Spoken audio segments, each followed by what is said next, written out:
Railway ডিপার্টমেন্টে দুটো ক্যাটাগরিতে নিয়োগ করা হচ্ছে। সেই দুটো ক্যাটাগরির নিয়োগের জন্য বেতনটা যেটা দেওয়া হবে, প্রথম যে বেতনটা দেওয়া হবে ক্যাটাগরির জন্য 26,250 টাকা, এবং দ্বিতীয় যে ক্যাটাগরি রয়েছে তার জন্য দেওয়া হবে 21,250 টাকা। ভিডিওর মাধ্যমে জানাবো কিভাবে অ্যাপ্লাই করলে এই চাকরি পেতে পারবেন এবং কারাই চাকরিটি পেতে পারবে, যোগ্যতা কিভাবে আবেদন করবে, সমস্ত কিছু ভিডিওতে দেখতে থাকুন। যখন আবেদন করবেন বয়স হতে হবে 18 থেকে 65 বছর। খেয়াল করে দেখবেন 60 বছর অনেকে রিটার্ন নিয়ে নেয়, কিন্তু রিটায়ার হয়ে যায়, কিন্তু এখানে 5 বছর এক্সট্রা আছে, মানে 18 থেকে 65 বছরের মধ্যে অ্যাপ্লাই করা যাবে। যদি দেখেন application fees, no application fees, মানে কোনো আবেদন মূল্য নেই, শুধুমাত্র ওয়াকিং ইন্টারভিউর মাধ্যমে নিয়োগ হবে।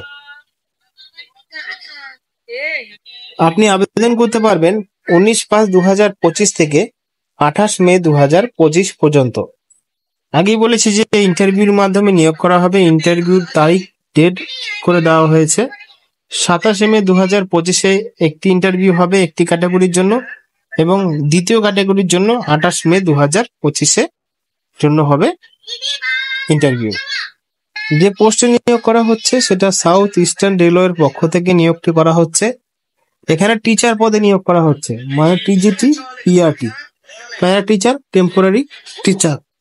11টি পোস্ট রয়েছে দুটো ক্যাটাগরি মিলিয়ে। আগেই বলেছি বেতনের কথা আরেকবার দেখে নাও। যদি দেখো পোস্ট, টিজিটির জন্য 5টি পোস্ট রয়েছে আর পিআরটির জন্য 6টি পোস্ট আছে। এই চাকরির জন্য যোগ্যতা, যারা টিজিটির জন্য অ্যাপ্লিকেশন করবে বা অ্যাপ্লাই করবে তাদের ডিএড, বিএ, বিএড, বিকম এই 4টির মধ্যে যে কোনো একটির জ্ঞান থাকলেই হবে। আর পিআরটি মানে প্যারা টিচারে যারা আবেদন করবে তাদের ডিএড বা বিকম বা বিডি যে কোনো একটি যোগ্যতা থাকলেই হবে, সমস্যা নেই। যারা সাউথ ইস্টার্ন রেলওয়ের পক্ষ থেকে চাকরি করতে চাও বা যারা টিচার পদের জন্য চাকরি করতে চাও, অবশ্যই আবেদনটি করে দিও। এবং যেদিন আবেদন করবে তার কিছুদিনের মধ্যেই হবে হলো ইন্টারভিউ। যেরকম 27 তারিখে রয়েছে পিজিটির জন্য এবং পিআরটির জন্য রয়েছে 28 তারিখে। এই 2 দিন হবে ইন্টারভিউ। ইন্টারভিউর দিনক্ষণ, সময়সীমা সমস্ত কিছু যখন আবেদন করবেন জানিয়ে দেওয়া হবে।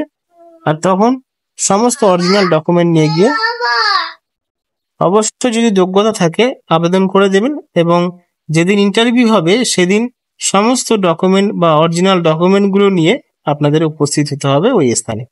আমি ডিসক্রিপশন বক্সে দিয়েছি লিঙ্ক, সেখান থেকে আপনি চাইলে নোটিশটা ডাউনলোড করে নিতে পারেন বা অ্যাপ্লিকেশন নোটিশটাও পেয়ে যেতে পারেন, সেখান থেকে ডাউনলোড করতে পারেন। অবশ্যই যারা চাকরি প্রার্থীরা রয়েছে বা চাকরি করতে চাইছেন এই বিষয়টার উপর ভেবে আবেদন করে দেবেন।